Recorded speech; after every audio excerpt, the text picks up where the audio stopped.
This is Tall Tale TV, your podcast for sci-fi and fantasy short stories. Across the Wall by Matthew McAyeal.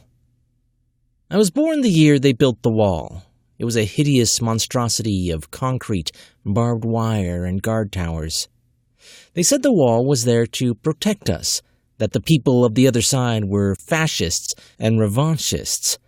But everyone knew the truth. They didn't build the wall to keep out dangerous enemies. They built it to keep us in. Ever since I was a little girl, I felt drawn to a particular section of the wall at a particular time of day. Every day that I could, I went to that part of the wall at that time of day and stood there, just for a minute or two. Of course, I had to be careful not to get too close, or else I'd be shot by the border guards who were there to protect us. "What do you stand there for, Comrade Heidi?" I was asked sometimes. "I don't know," I could only reply. I couldn't explain it. I just had this vague feeling that there was something on the direct opposite side of the wall calling to me. It was like I was meant to be joined to it, but was cut off instead. Even if I could have explained this feeling, I wouldn't have dared voice it. There was probably a Stasi file on me as it was. Comrade Heidi Bauman is daily engaged in suspicious counter-revolutionary staring contest with the Anti-Fascist Protection Rampart, it probably said.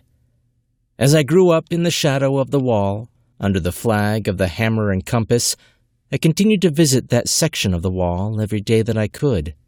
Some of the details changed over the years. The young pioneer uniform that I often wore during my visits to the wall gave way to an FDJ uniform. My method of traveling there changed as well, from a child skip to a clunky trabant. On the rare days that I couldn't manage a visit to the wall, I felt a sharp stab of guilt, as though I had abandoned someone calling for help. But what sense did that make? I wasn't making a difference just by standing there. So it went until the 28th year of my life. Following reforms in the Soviet Union, Poland, and Hungary, our own hardline government finally began to bend to the people's will. Erich Honecker, our intransigent fossil of a leader, was ousted. And then, on the evening of November 9th, 1989, Günter Schabowski announced on television that the border with the West was now open.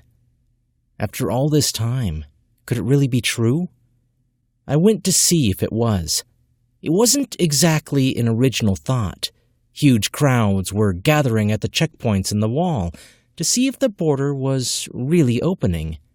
The border guards seemed to know nothing about the change in policy, but they eventually gave in and let people pass through.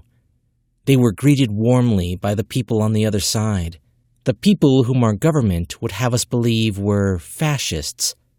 Soon, people were climbing over the wall, but no one was shooting at them.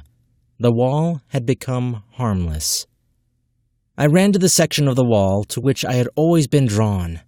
A hand reached down to help me up, and I took it. As I came up onto the wall, I gazed into the face of a 28-year-old woman. She was me, a different me.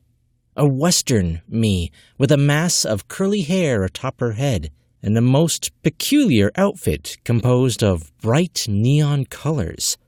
We embraced as we came together on top of the wall. As I would soon learn, she was Marlene Bauman, the identical twin sister I had never known.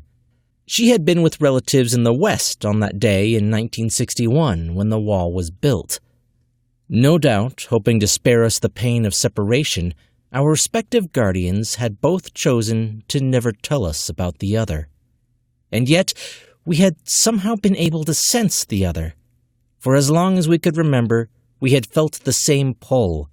On every day that we could, we had stood directly across from each other, as close as we could be with the wall in the way. Matthew McAyeal is a writer from Portland, Oregon.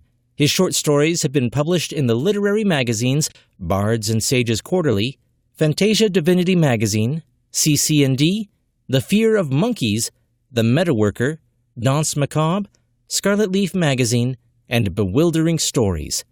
In 2008, 2 screenplays he wrote were semi-finalists in the Screenplay Festival. Hey guys, if you like this story, Matthew has actually published 2 other stories on Telltale TV. Both of them are a little bit more in the fantasy genre, one being a ghost story and the other being about Pandora. If you're interested in either of those, I'll make sure to leave links down in the description. But before you go, be sure to subscribe. This podcast is available on YouTube, Facebook, iTunes, and just about every podcasting app available. I'm Chris Herron, and that's it for today's Telltale TV.